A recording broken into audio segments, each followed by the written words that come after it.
15 জানুৱাৰীৰ ভিতৰত যদি প্ৰাদেশিকৰণৰ কামখিনি সমাধান নকৰে তেতিয়াহ'লে অসম হাইস্কুল শিক্ষক সংস্থাৰ মজিয়াৰ পৰা শিক্ষক সংস্থাৰ বেনাৰত আমি 20 তাৰিখৰ পৰা এটা জংগী আন্দোলন কাৰ্যসূচী আমি ল'ম। নমস্কাৰ বন্ধুসকল, সদৌ অসম অপ্ৰাদেশিকৃত শিক্ষকসকল যি অনশন কাৰ্যসূচী চলাই আছে যোৱা 4 তাৰিখৰ পৰা আজি 19 তাৰিখলৈকে মুঠ 16 দিন হ'ল। এতিয়ালৈকে চৰকাৰী ফালৰ পৰা কোনো সঁহাৰি পোৱা নাই শিক্ষাগুৰুসকলে।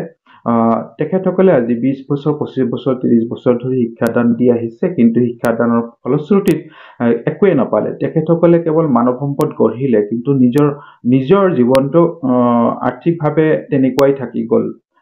আৰ্থিক দৈন্যতাত ভুগি থকা এই শিক্ষকসকলে আজি 16 দিন ধৰি অনশনত বহি আছে। তেখেতসকলৰ প্ৰতি চৰকাৰে কোনো ধৰণৰ সঁহাৰি আগবঢ়োৱা নাই। ই এক পৰিতাপৰ বিষয়।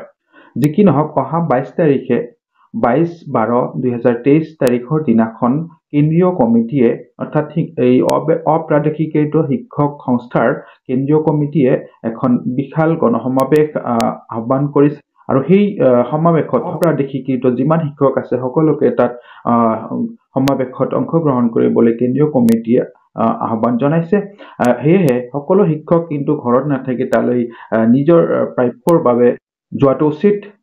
আৰু কেন্দ্ৰীয় কমিটিয়ে জনাইছে যে সিদিনাখন এই বিশাল সমাৱেশত বহুত গুৰুত্বপূৰ্ণ কিছুমান সিদ্ধান্ত লোৱা হ'ব।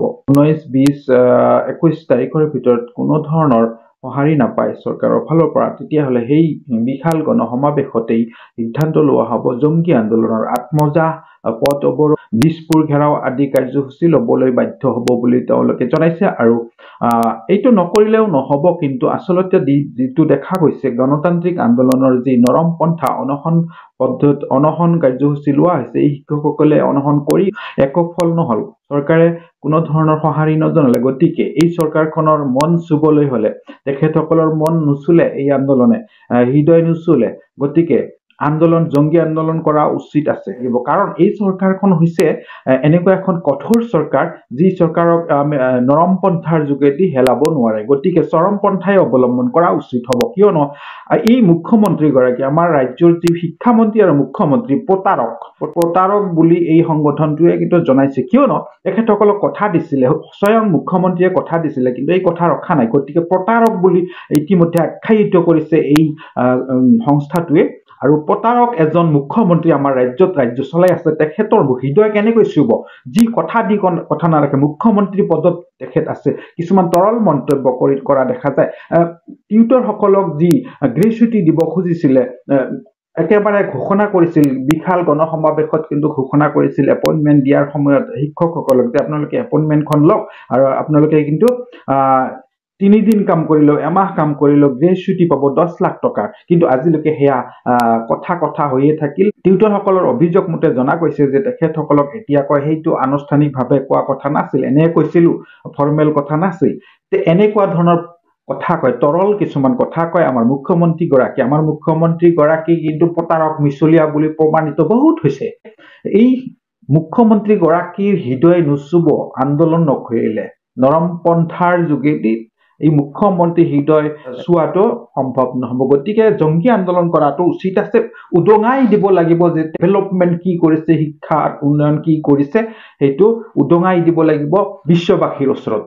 সকলো যিমান ভেঞ্চাৰ শিক্ষক আছে চচলত 22 তাৰিখে উপস্থিত হওক, বিশাল গণসমাৱেশত অংশগ্ৰহণ কৰক, আৰু এটা সিদ্ধান্তত উপনীত হওক কি কৰিলে ভাল হ'ব। আৰু কেন্দ্ৰীয় কমিটিয়ে কিন্তু সেইটোৱেই সিদ্ধান্ত কৰিবলৈ সকলোকে আহ্বান জনাইছে। আৰু বিশেষকৈ চৰকাৰী ফালৰ পৰা এটা ডাটা বিচাৰিছে, আৰু এই ডাটা সংগ্ৰহ যে কৰি আছে, কোনো ধৰণৰ পুঁজি সংগ্ৰহ কৰা নাই। ডাটাৰ লগত যে পুঁজি দিব লাগিব সেয়া মিছা কথা বুলি কেন্দ্ৰীয় কমিটিয়ে জনাইছে। আৰু সেয়া মই বিশেষভাৱে জানো যে এই ডাটা জমা দিয়াৰ ক্ষেত্ৰত, ছাবমিট কৰাৰ ক্ষেত্ৰত কিন্তু কোনো ধৰণৰ পুঁজি জমা দিব নালাগে। সেয়া কিন্তু এটা ফ্ৰড কথা যে টকা সংগ্ৰহ কৰাৰ কাৰণে এইবিলাক ফন্দি পাতিছে, সেয়া সম্পূৰ্ণ মিছা কথা বুলি প্ৰমাণিত আছে।